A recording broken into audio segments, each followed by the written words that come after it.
Strive presents. Oh, got to get ready. Laptop. Plant. That looks nice there. Ooh, cookies, yum. Notebook. Microphone, webcam, and coffee, of course. A video podcast where deaf, hard of hearing, and disabled creatives and their allies chat about experiences, best practice, and the future of the arts. The Green Room. Hello and welcome to The Green Room. The Strive Collective have created The Green Room. And the Strive Collective are made up of two companies, the DH Ensemble and Hot Coals. And it's a collaboration between those two theatre groups to create Strive Collective. Every week, we're going to be sitting down and having chats every week doing video podcasts. We're thinking, why do we call it the Green Room? Well, there's a green room in most theatres, and it's where actors, crew, stage managers, when they actually want to have a bit of a relax, a bit of a chill, maybe some lunch, or maybe there's a break at a theatre interval, so they can go to the green room and have a little bit of a relax and a chat, maybe some food, and that's where they actually meet. Because obviously, you know, theatre is a big place. That's where they meet each other and have a relax and a switch off and hang out. They can have personal chats, have a bit of a laugh, put their work to one side and just have a relaxed chat with each other. So we thought that was a perfect name for this because we're going to be meeting people and having informal chats, not formal chats, having informal chats with whoever we're speaking to. So my name is Stephen Collins. I'm very excited because I am an actor, I'm a facilitator, and I'm also training at the moment to become a director. So I'm very excited to be hosting this interview. I'm one of 4 lead artists, part of the DH Ensemble. And I am a white, deaf male. I've got brown hair. I've got slightly ginger beard. And I've also got freckles all over. I'm 5'6", and my body is quite sort of roundish.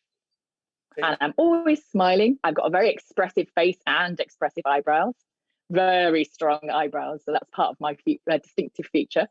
I'm wearing sort of a brownish, yellowish, reddish, greyish, with diamonds all over a shirt, and it looks you know, a little bit like sort of curtains that have been cut up and then sewn together to make my shirt. So the green room, the interpreter's screen is currently frozen, so Stephen Collins is frozen for me. Oh, he's back again. So in terms of the background, he's got a cupboard in the back of him. He's back again. The interpreter can see Stephen signing again. You can probably hear the voice of a person, which is the lovely Bev Wilson. And she's going to be voicing for Stephen all the way through. So back to Stephen again. So maybe occasionally my voice might actually come through, but Bev's voice will be the overriding voice.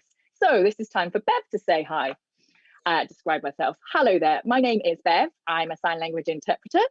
I am a white female with blonde hair, quite short, messy, currently with very, very dark roots because I need to go to the hairdressers for a dye. I'm wearing quite a tight black jumper, and I'm wearing quite dark rimmed sort of triangular glasses. And behind me is a light sort of grey background because I'm trying to look professional. Thank you, Bev. So I'm trying to do a London accent for Stephen, but at the moment it's not that great. But Stephen's asking the interpreter to do a London accent. Well, I'll try. Okay. So the green room. It's going to be once a week over 12 weeks where we're going to sit down and have a chat to various different people. We've got an amazing range of people. We've got deaf, hard of hearing, disabled talents, and they're working film, theatre. So we're going to have chats with all of those really exciting people. It's going to be great. So why did we set this up? Well, we wanted to celebrate people and hear their stories. Sometimes people we've not heard of. So they've done some amazing work to date, and we want to showcase them and ask them more questions about what they do and hear their story. So there's some amazing stories coming up through those 12 weeks. Maybe they can give advice for other people who are watching and listening. We will also be doing best practice, how you can actually change to become more inclusive, to work in the theatre and adopt best practice within your work. So that would be good to hear. And we want to inspire people. And we want to think about access within theatre and film as well, make that a priority. We wanted to be creative with access as well. So in terms of diversity, we want to as many people as possible to think about access and creative access within their theatre and production work. So we want that to make that be the centre of what they're doing within their work. That going forward, they think about access as much as possible. And it's so that it becomes the norm and part of the everyday. So that access is at the centre and not sidelined and an afterthought. It's right at the centre of all the work they do. So every Thursday at 7:30 in the evening, we're going to send out a vlog podcast to different people. And the first person we're going to be meeting for interview today, well, we're going to be knowing more about them. If you want to know more about these interviews, you can look on the website, and we've got the YouTube channel as well that you can have a look at, and you can see the interviews that we put up there every week. And also it will be out on our social media as well. So there's plenty of platforms to see it on. You can actually follow our conversation as well. The link to what we're talking about all the way through. And you can see that on Twitter. And our hashtag is #thegreenroom_UK. So #thegreenroom_UK. So you can follow us on that and see what's going on. And if you want to put in your comments, you're more than welcome to do so. And if you're sort of following what people are saying, if you've got any thoughts or any views or opinions, you just want to share something or add to the conversation, please go ahead and do that. So the introduction to the green room is now finished. We can relax a bit more in the informal green room, because I am so excited to do this interview with this amazing person.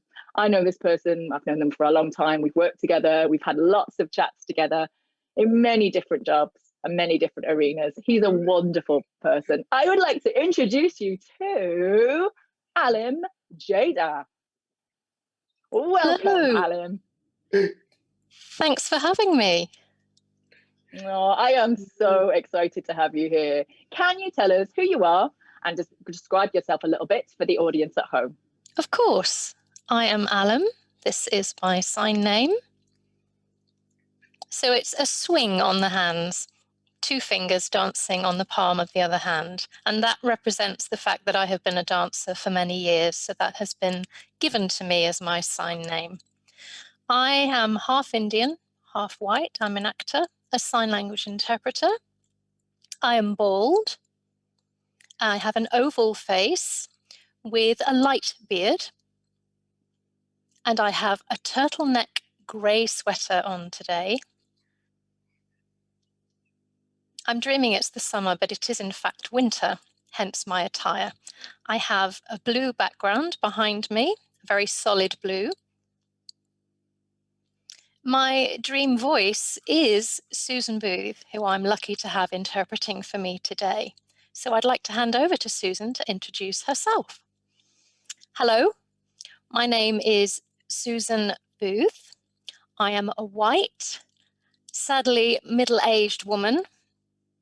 My height is 5'4". I have short blonde hair, glasses, and a pale complexion.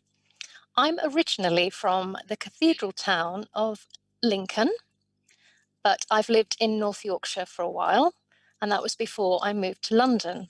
So you might hear sort of hints of different places in my accent. For today's interview, I'm working as a sign language sign language interpreter, although the way I'm signing you wouldn't think so. I'm here, I'm remote from my home in Sidcup. I have a grey background behind me, and my voice, I'm delighted to say, will be representing Alim throughout the interview. That's fab. So we're going to start the chat with Alim, and Bev and Susan Booth will be voicing over for myself and for Alim. So just an informal chat. I've got my water ready. Oh, I've also got I think is that got biscuits and chocolates in there. So usually in the green room there's a table with various biscuits and cakes on that we all sort of flock towards and eat and have, and usually I take quite a few of those, so I thought I would offer them out today to the audience, but unfortunately, just imagine that they're there next to you and you can watch them having your own biscuits and cakes. If you've got nothing next to you, please bring some next to you now, and then you can start to watch the interview with them. Right, so now it's time to chat to Alim. I'm very excited for this interview. So, can you tell us a little bit about yourself, what you're doing now, how you became involved in acting? I know most actors are asked that question, but you know, why did you get into acting? What made you be interested in acting? So tell us, how did you get involved? So I'm now an actor, presenter, and sign language interpreter, so I cover a number of different roles. Both my parents are profoundly deaf, so I was raised within a deaf family. My role model was my grandma, who was hard of hearing, but she loved to sing. So I would always listen to her singing. And then after time, I felt a fire burning within me, and I watched Eastenders. I was obsessed with Eastenders. It was something we would watch together as a family. And this thought started to grow about me becoming an actor. When I went to secondary school, it was a performing arts environment. So every year there would be a production, a play. And I thought, okay, why shouldn't I go and audition? I was 7 at the time. And the teacher said, you should be an actor, which I didn't take seriously at the time. Then sadly, my grandma passed away. But just before then, she said to me, you should go and train and have proper singing lessons. But of course, having deaf parents, singing was something that they couldn't relate to. So it got left by the wayside. Then I said I wanted to learn the piano. So a very old, archaic, rickety piano was bought for me in order to learn to play. And it was out of tune. And I said it needed tuning in order for me to play. And the response was, but we've paid for it. Why do you want it tuned as well? So this thought kept persisting. And at that time, internet was dial-up, so it was a very slow process getting connected. But I did a bit of research, and recommendations were that you should buy a book called Contacts, and it was a spotlight publication of many, many years ago, and it had information about drama school, casting directors, actors. Everything you needed was in that book. It was like the Bible. Yeah. So I went to W.H. Smith. I think I was probably around 13 at the time. So I bought this book and I began to create a letter explaining who I was, describing my parents as being deaf, and that they were on benefits. They didn't have much money, so they wouldn't be able to afford for me to be studying. Then I looked through the book and I went through the list of drama schools and sent this letter to all of them in London with the secondary school. What does that mean? What does that mean? The secondary school. What's your sign for secondary? oh yeah, I was just kind of like, I don't know. I didn't know what you were doing then. So like, okay, thanks for clarifying. Secondary school. Okay. All right, yeah. And I waited and I waited and I didn't hear anything. And then I had a phone call one day, and it was from one of the very high-end drama schools, which was Italia Conti. Oh yeah, yeah. And in the phone call, they said, this very posh voice, this very posh lady said, we've received your letter and we want you and your mum to come to London and we want to meet you. So I said to my mum, do you mind if we go to London? She said, well, what for? So I explained. And she didn't know I'd been sending these letters in the first place. So she accompanied me to Italia Conti, to this huge building, up the stairs and into the office. And they said that they read my letter and they wanted me to describe myself further. And they had costs of £15,000 per year to study. 15,000 for 1 year? Yes. Whoa. And we said, we can't afford that. My parents are on benefits. That's really something that they couldn't even save up for. So the response was, that's fine. We will offer you a scholarship for free. Wow. And that's for you to attend our school every Saturday. But the terms and conditions were that I would have to commit to attending every Saturday, and I would have to study dance, ballet, tap, singing, drama, all of it. That would be my commitment. And I just said, yes. So that's what I did every Saturday. I would get a train to London on my own, go and study and make that trip every weekend. And I would still, alongside of that, be doing my GCSEs and my performing arts stuff in my secondary 14, school. were you? How old? 14? Yes, Wow. 14, 15. Wow, that's a lot of responsibility. Then when I was 16, Italia Conti said, why don't you audition for the main school? So the school you would study at beyond 16. I thought, again, well, it's not something we'd be able to afford. But I went to the audition, got in, which was a shock. And again, these fees of £15,000 a year cropped up. So I had to do a second audition for a scholarship. Said to my dad, I want to do this. And he said, we can't afford it. It's better if you do something like a plumbing course. And I thought, a plumbing course? That's not something I would like at all. And he said, well, if they say no to this scholarship, you need to have something in the background. So I made an application to college under duress. I really didn't want to do a plumbing course. Oh, bless you. But I think my father, with his Asian background, couldn't really understand the world of acting in terms of how could you make a living. So I waited and waited following my audition, got my letter and was awarded a full scholarship. Oh, wow. Which was so amazing. So I moved to London, and that was with my parents' support. I think they were a little nervous about the whole thing. So I went to drama school for 3 years, graduated, and flourished from there in the acting world. Wow, that is a beautiful story. Wow. So you said that you went to Italia Conti, but what was the drive? What made you want to do acting? I know you talked about your grandma and singing, and you sort of got the fuel from there, but really, what was the real sort of passion that you had towards theatre? What was that drive that really made you want to be part of that world and really go for the funding? And you knew that it was difficult, like you said, in terms of funding. But where did you get that spark from, that drive? Where do you think that really came from, that really made you want to go for it? It's interesting because that question has been asked to me before, is not coming from a family with any kind of acting background. It's just something that I knew. I knew I wanted to do it.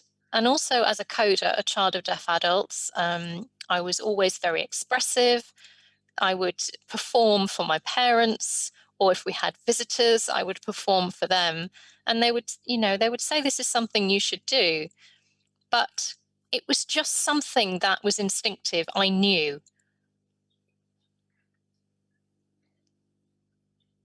And I think if you're born into a working class family, into a deaf family, you experience so much oppression that you have to develop a very thick skin. And I learned that at a very young age, that I would have to really stand up for myself. My father was born in Africa, and he talked about his own struggles. And I think it was already there. It was innate. It was just something that, when I look back at 12 and 13 and I'm writing these letters, I kind of think, gosh, that's impossible. But I was so determined. I just knew, as you say, I had this fire burning within me. And now I'm 30 and that fire is still burning.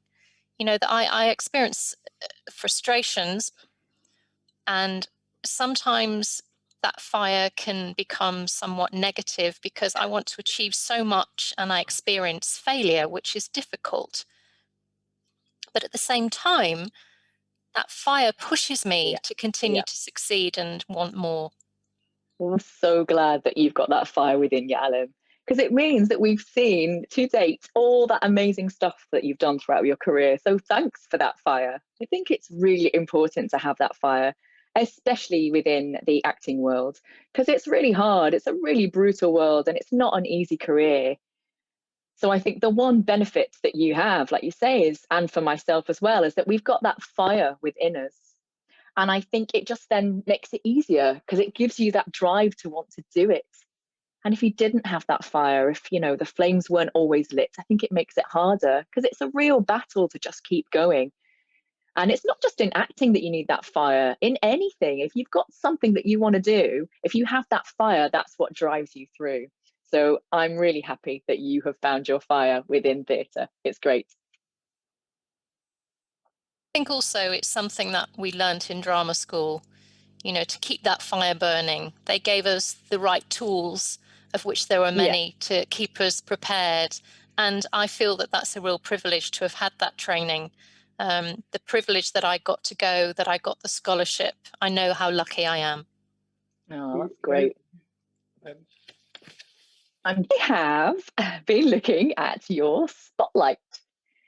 So Spotlight, basically, it's a website for the audience at home who's not sure what it is. It is a casting website. And if you're an actor, you can register to be on there and you post things that you've done throughout your career. So you post your CV on there, all the work that you've done.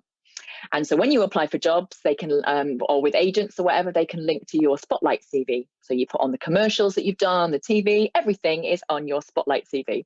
So I have been looking at yours, Alim, and it's pretty astounding at how much you've done. I picked out a few things. So here we go, and I've written it down. So there's a long list. You have done musicals, you've done voiceover, you've done musicals such as The Boy in the Dress, which is a famous story written by David Walliams, who's written lots of different children's books. And you were in The Boy in the Dress. That was with the RSC. Also, you've done voiceover such as Magic Hands, which I'm sure some of our deaf viewers watching will know Magic Hands. It's a program for BBC for deaf children. It's got signing within it. And you were the voiceover for Nadim, wasn't it? That's right, Nadim. That was it. So if you're watching that and you see Nadim, you will know that Alim did the voiceover for him. You've also done, with Definitely Theatre, you did Midsummer Night's Dream. Like I say, that was with Definitely Theatre, and that was also at the Globe. You've done commercials, singing, choreography. You've been a dance captain as well. You've done panto. You've done Bhangra. You've done Bollywood. You've done jazz, street dance, ballet, pas de deux. Pas de deux. What is that? Pas de deux. So pas de deux is, it's when you dance together with someone. Oh, and you get lifted up, or they lift you. Oh, wow. Okay. And you've done drag queen act. And motion capture. So that's where you have sort of the spots on, and then they then track you to make it into 3D animation. That's right, isn't it? Wow, the list just goes on, Alim. It's very impressive. You've also been in EastEnders. I know you talked earlier that you used to watch that, and then finally you got a role in that, which is amazing. as well. One thing that I was like, wow, at when I saw it was that you were in the film Mamma Mia, and you actually went abroad for that. So was it Mamma Mia 2? Is that right? Yeah. So you were in that. Whoa, so much stuff. And that is just half of what you've done. It's amazing, Alim. Really amazing resume.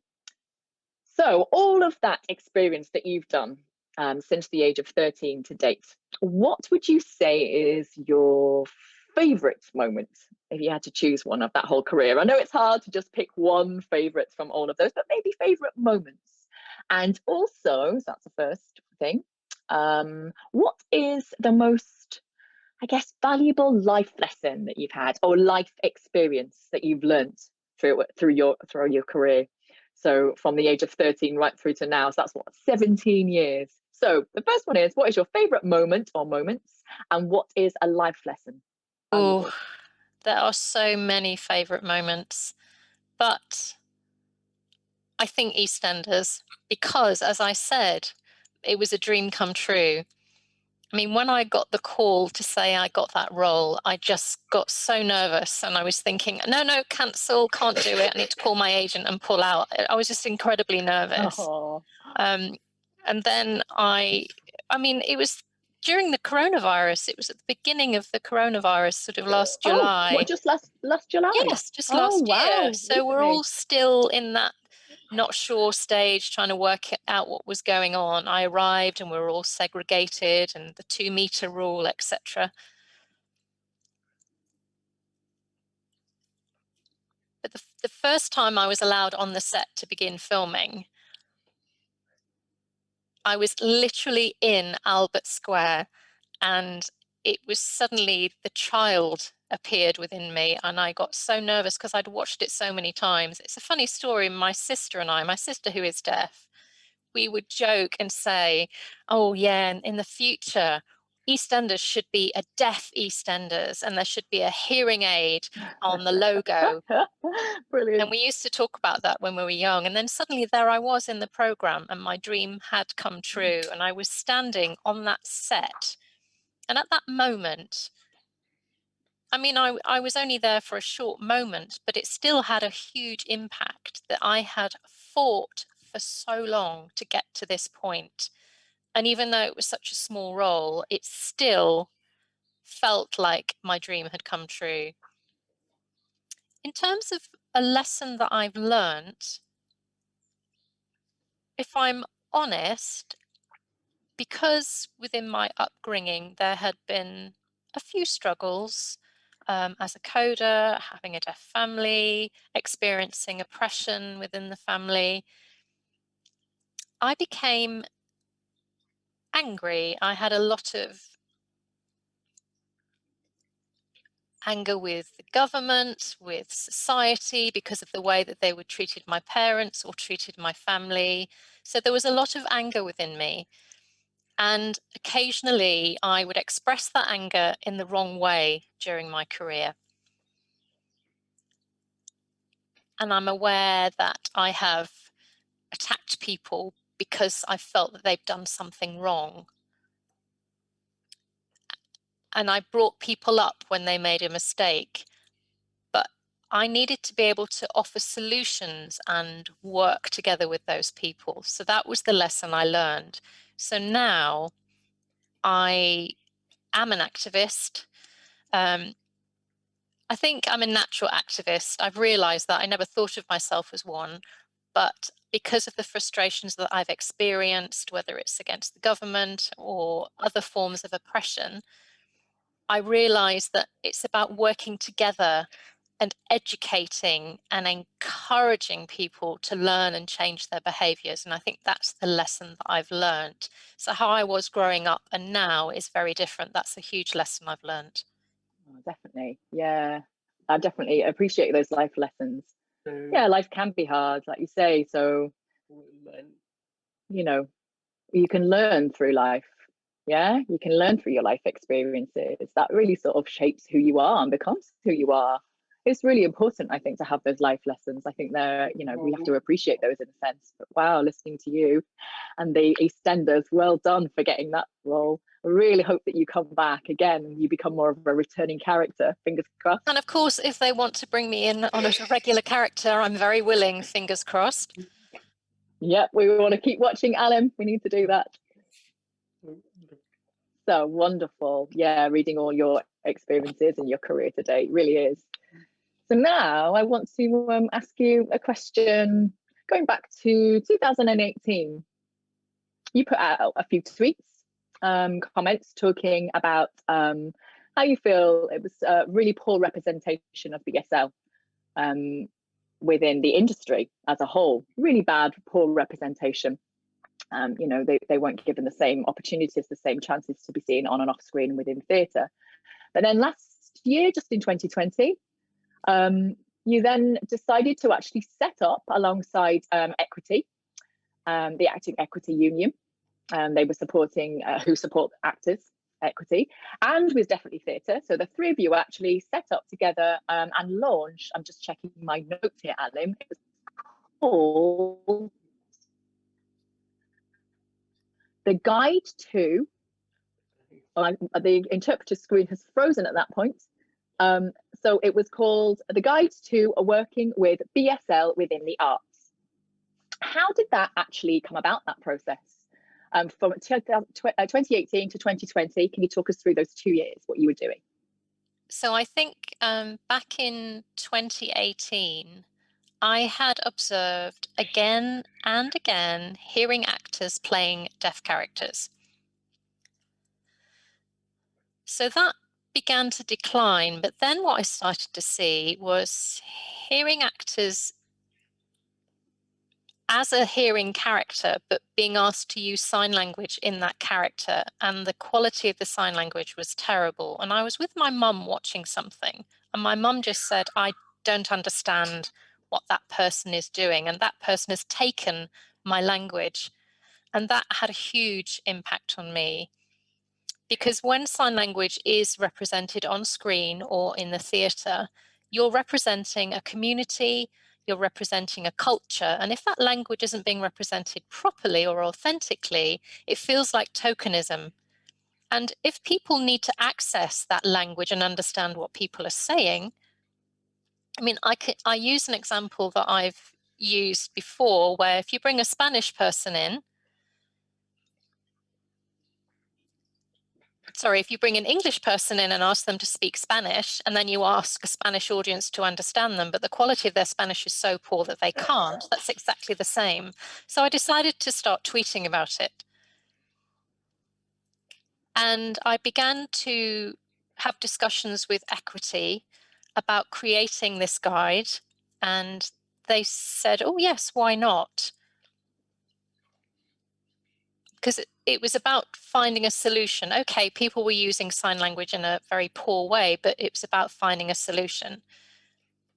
And I said it was very important for this solution to include deaf people. And the suggestion was Deafinitely Theatre, because of their very high profile. They're an established company. So we brought in Deafinitely Theatre. Paula Garfield was delighted to support. She was able to give her thoughts on it, but also consult with deaf actors, because they were out there working in the industry who had never had the voice to contribute to this discussion. They tended to be sidelined.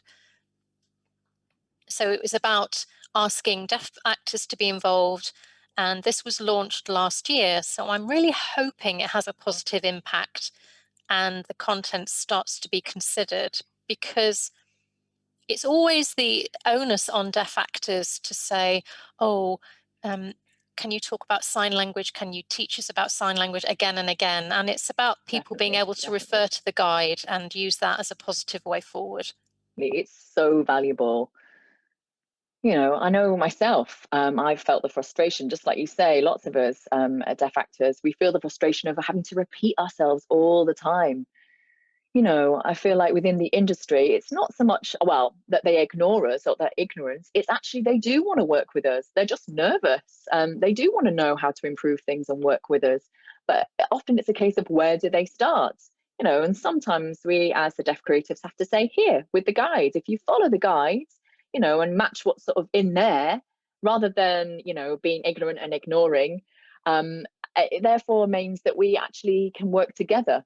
So I think what you set up last year is really invaluable, and hopefully that'll go out everywhere, really. I think, we're going to add to that. There's going to be improvements put in there. It's not just a fixed document, should we say. You can send through links to the guide, and then you can add to it as well. They'll be able to have a look through of how it's been working to date. We can also add to that and update it. We really appreciate that, because we know, recently the controversy just before Christmas, November time, over in America, there was the series called The Stand, which is an American series, and they actually brought in a hearing actor to play a deaf role, which, the American deaf creators were in uproar about it, and they actually released a statement against what had happened.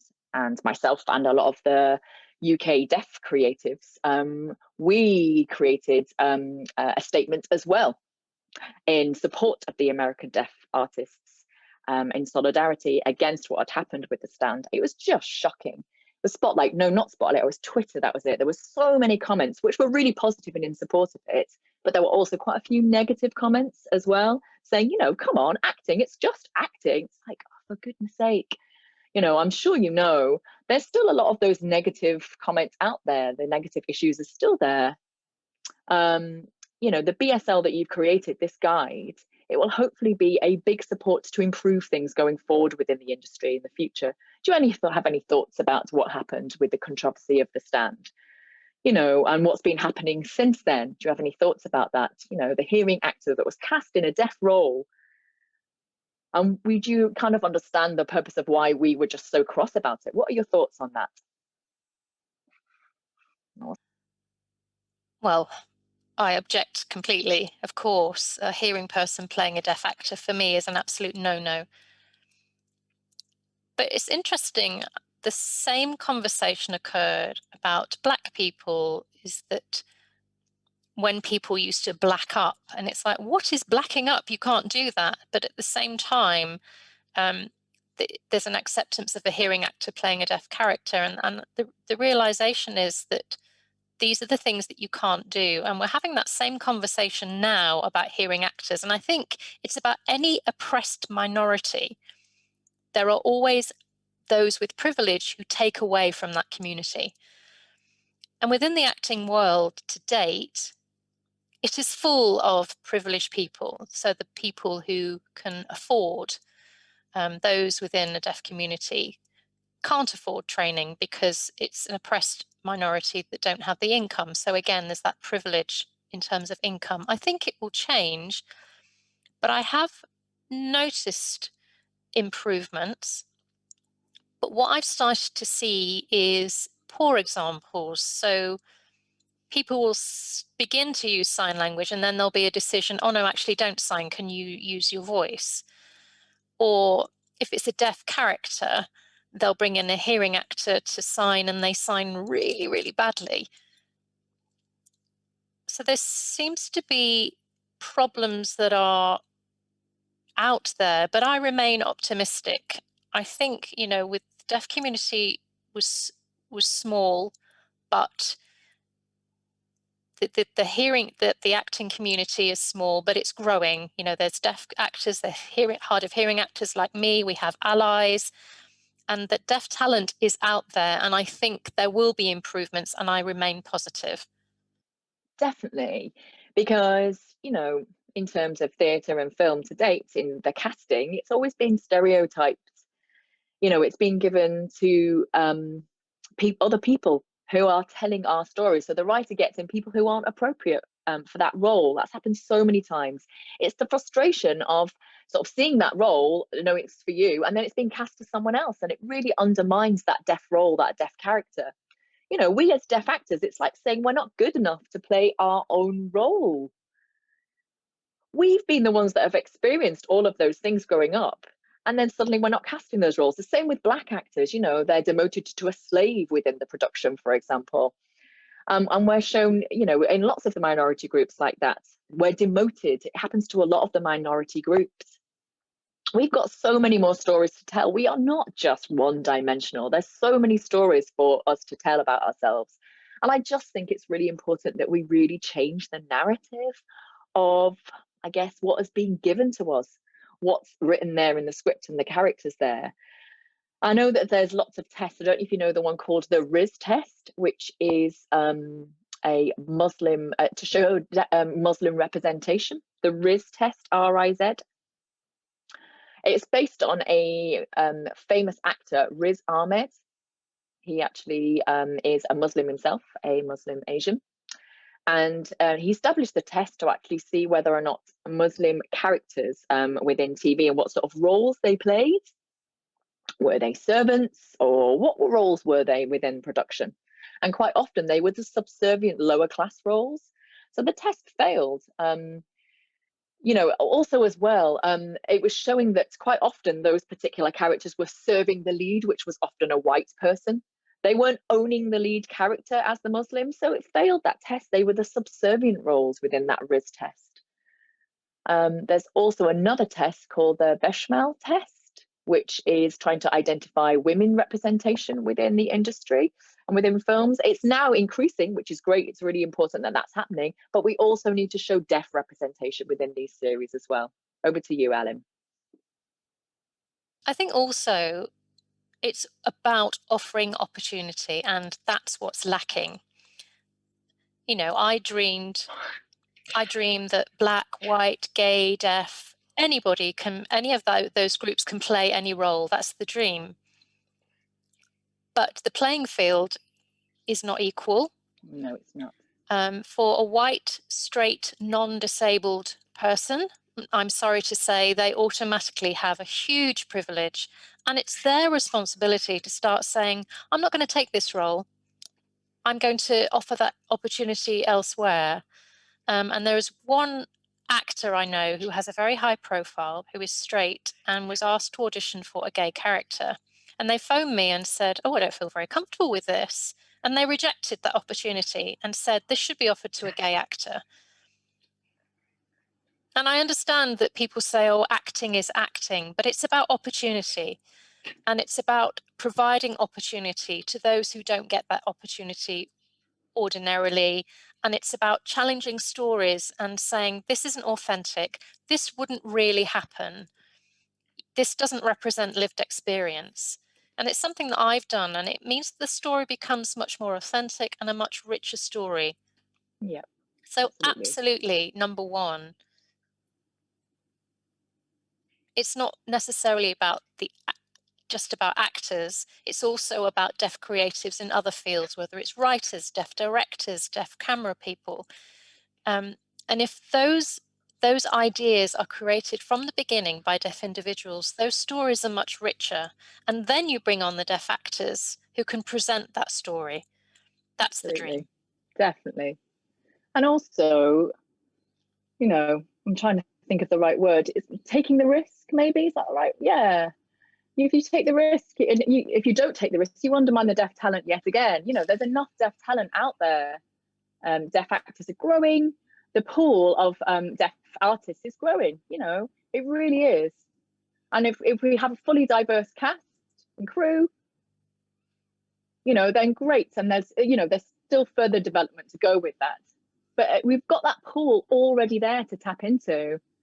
And if you are open to giving those people opportunities and working together with them, like you said, you know, from the very start, then everything would just become smoother. If you make that adjustment, it just makes so much more sense to be authentic. And, you know, the hearing gaze, shall we say, from the hearing perspective and the deaf perspective. And it feels like the deaf perspective is not equal to the hearing perspective at the moment, and we need that equality. You know, the deaf actors are out there.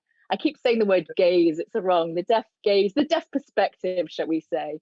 The deaf perspectives are out there, the same as the hearing, and they're just not equal at the moment. We need to almost take off that deaf and hearing and just have, you know, the gaze, because we're all then on an equal platform. You know, if we sort of we're seen to be less, we need to get that more equal between everybody, so everyone's got equal representation and we're all on the same footing. Okay, thinking of another question. You have been campaigning, should we say, that we did the Bsl campaigning within the arts. And, you know, having that skill of BSL on your CV, you know, having that level of qualification in terms of BSL, you've really campaigned to actually show that there's the different levels shown within people's CV, that you have to be fully qualified in BSL. You fought for that, right? Within people's CVs, you have to sort of state what qualification you are. Yes, that took place before the equity guide, because again, I was seeing hearing actors using sign language of a poor standard, but casting directors were bringing them in because they had stated that on their spotlight pages, that they had a BSL skill, but that skill hadn't been monitored or verified in any way. And they would be using that level of sign language in performance that was not being understood, or they would be taught by a BSL consultant once rehearsals would start, a deaf BSL consultant. And that's tricky when they don't have the skills to begin with. That conversation with Spotlight was incredibly difficult. So I contacted Equity and wrote an article for the stage newspaper. And then they expressed a desire to be involved.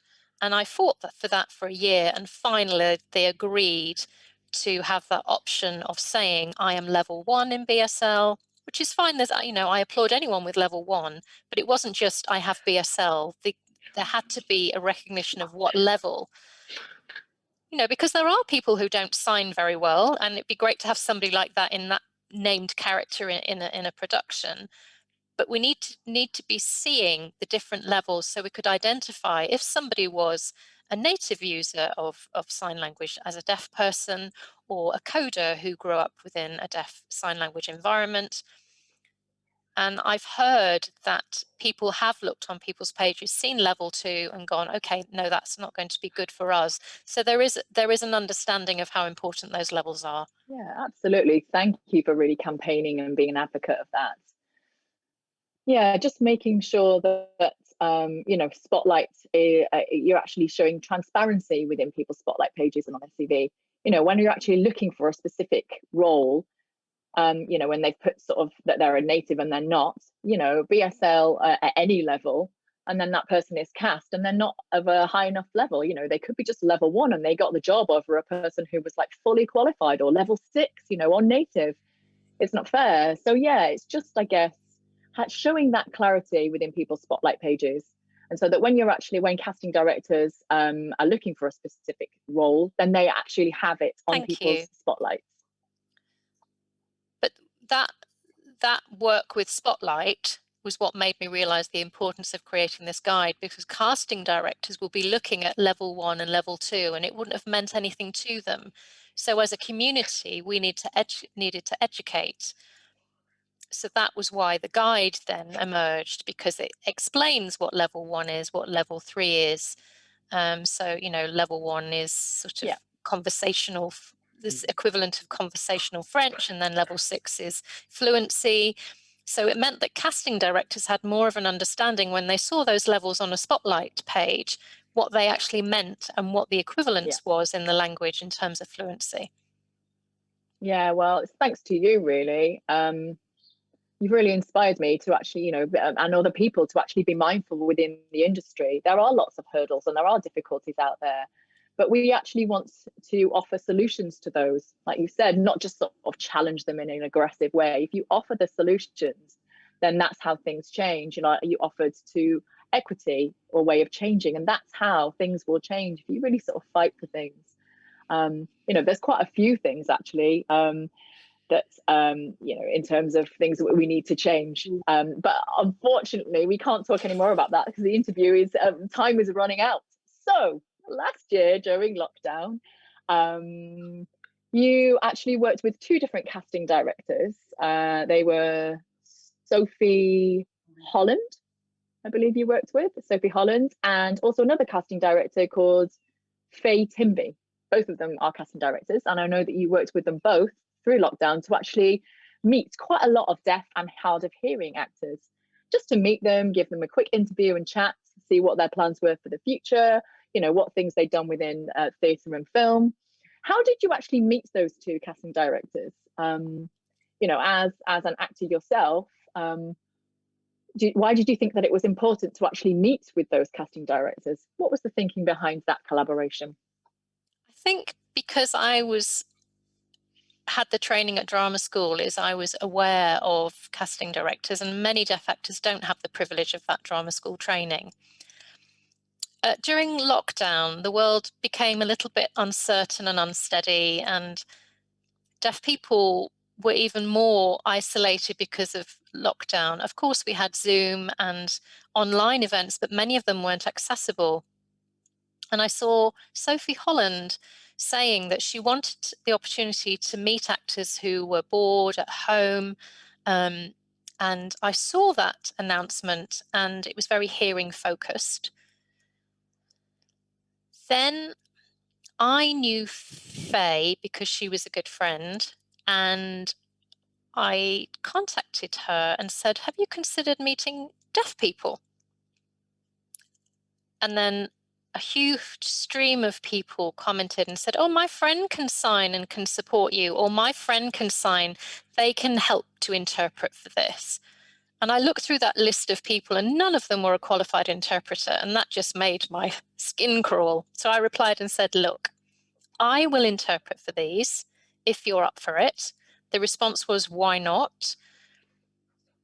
And I expected that it would only be a small number that would respond, but it wasn't. We were overwhelmed. It was supposed to be one session for 1 hour of meeting people for 5-minute conversations. What actually happened was it ended up being 4 2-hour sessions, which was lovely. And Faye was amazing. She met deaf actors, hard of hearing actors, and she realized how much talent there was out there.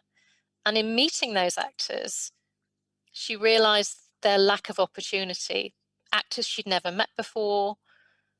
And that was a real moment for her. And it was really lovely that she had the opportunity to have those conversations. And she's auditioned deaf actors since. So hopefully there'll be some positive stories coming out in the future.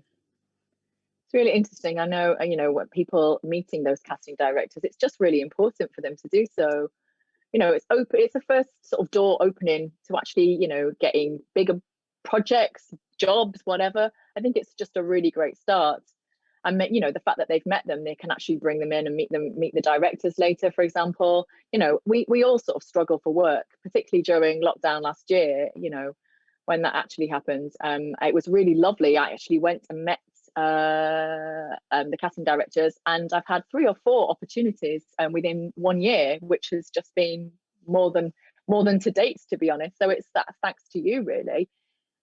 It's given us the platform for the deaf and hard of hearing actors to actually meet those casting directors and give them opportunities. So thanks for opening that door and supporting us and making sure that we have the opportunities. So thanks for that, really.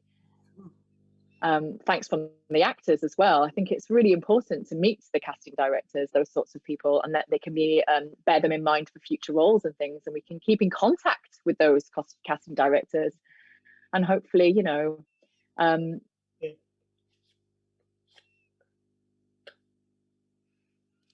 Yes, you often meet the gatekeeper. That's right. That's right. Yeah. Actually meeting that gatekeeper is great, because that's the entrance into getting other jobs. I've read sort of other actors' stories and things, and I've realized how they actually got roles, and it's through being let in that door. I think, if we can sort of regularly meet those kinds of people, that would be great. I'm just very aware of time, and it's getting shorter and shorter. I've just got a very quick round for you, which apparently every week we're going to have this sort of quick fire round question. Yeah, like I say, it's quick fire round, just asking questions and you just respond whatever comes to your head first. Okay, so I've just got a few questions here. So here we go. Theatre or film? Ooh, Quick, at the moment, film. Film. Whoa. Costume or set? Costume. Okay. Tea or coffee? Oh, coffee. Strong coffee. Okay. Cat or dog? Dog. Dog. Oh, you got a dog, have you? I do. I have a French bulldog. Oh, Audrey. Audrey, oh, cute. Okay, sea or mountain landscape? Which would you prefer to look at? Sea and beach. Sea and beach, okay. Stage fighting or dancing? Dancing. Of course. Lovely. Pub or restaurant? Restaurant. Posh restaurant. And one final question. So, like you say, this is called the green room. We said at the beginning, we talked about green room within theatre. So, what is your favourite green room that you've been to? What is your favourite one? Oh, possibly the best is the one at the RSC, the Royal Shakespeare Company, because they have the most amazing cafe within the green room. Fresh coffee, hot food. So in the interval of the show, you can go in, buy a drink, buy some chocolate, stuff yourself, and then go back and perform again. Lovely. Oh, great. Oh, my gosh. We need to go to the RSC and it is amazing. Green room. Never been. Oh, well, Alim, it has just been wonderful chatting with you. Hearing all your stories, your experiences, your advice, your how you've been so proactive. Really, thanks so much. Really are a great person. It's thanks to you that so much great stuff is happening. It's not just thinking of yourself, it's working with other people. I think you're a wonderful person. And thanks for having the interview with us today. Thank you so much for coming and being part of our green room. That's really kind. Thank you so much for inviting me. And I absolutely advocate for the deaf community. You can do anything you want. And I expect to see you in Eastenders soon as a regular. Yes, fingers crossed. And one last, I've heard on the grapevine that you might be in Strictly Come Dancing too, is that right? Oh, that's my ultimate dream. Oh, that's the one I want to get. You can achieve that in life. And once you've got that. Any producers watching, I'm up for it. Alim, anyone for bringing in Alim to Strictly? And I'd be the first hard of hearing dancer to be in it, in Strictly Come Dancing. Yes! Oh, fingers crossed, Alim. I want to thank you. It's been brilliant today. Thanks so much. Thanks to the two BSL interpreters, Bev and to Susan, for voicing over for both of us today. Thank you to both of them. You've been wonderful. You've done a great job. Thanks so much to everyone. Thank you. So before we come to a close, I just want to thank you and the production team as well for setting up this interview. I want to thanks to all of you, the audience, for watching and listening. I really hope that you've learned something new today and you feel like you've got a fire in your belly as well to fight the cause or to get involved and to support each other. And if you've got an idea or any questions that you want to ask, remember, no, there's no silly questions. If you want to ask something about how to improve the industry, how to improve in terms of access, in terms of any of that sort of stuff, if you want to get in contact with us, and you can look on our YouTube channel and answer some of your questions and comments there. And then we're also on social media. Remember, it's #thegreenroom_UK. And you can post comments there that we'll see as well. And we can start a discussion, bring up anything that you want to talk about and add to the conversation. Please do. Please get in contact with us. We'd be really excited to hear from you. Let's keep this conversation going and keep this action going forward. Let's keep this momentum and let's keep deaf in theatre and disabled people within theatre and TV and film and hard of hearing people with all of those for as long as we can and keep this going, the momentum. Thanks so much. I think that's the list of everything that I needed to say. I'm just checking. Yes, I think it is. So remember, every Thursday, 7:30, we've got these interviews that we'll be posting up online. Please come along and check them out every Thursday. We'll see you there in the green room. Thanks very much. Bye-bye. Thanks. Bye-bye. Guest, Alim Jayda. Host, Stephen Collins. Interpreters, Susan Booth and Beverly Wilson. Music, Road Trips, Off Shane. The Green Room, a video podcast produced by Strive a collective made up of the DH Ensemble and Hot Coals Productions. You can find all the videos and audio recordings of this series at www.strivecollective.org/the-green-room. Twitter at Strive Collective with no E. #TheGreenRoom_UK. Celebrating best practice, spotlighting unsung heroes, inspiring action. Logos for Strive, Hot Coals Productions and the DH Ensemble, supported using public funding by Arts Council England.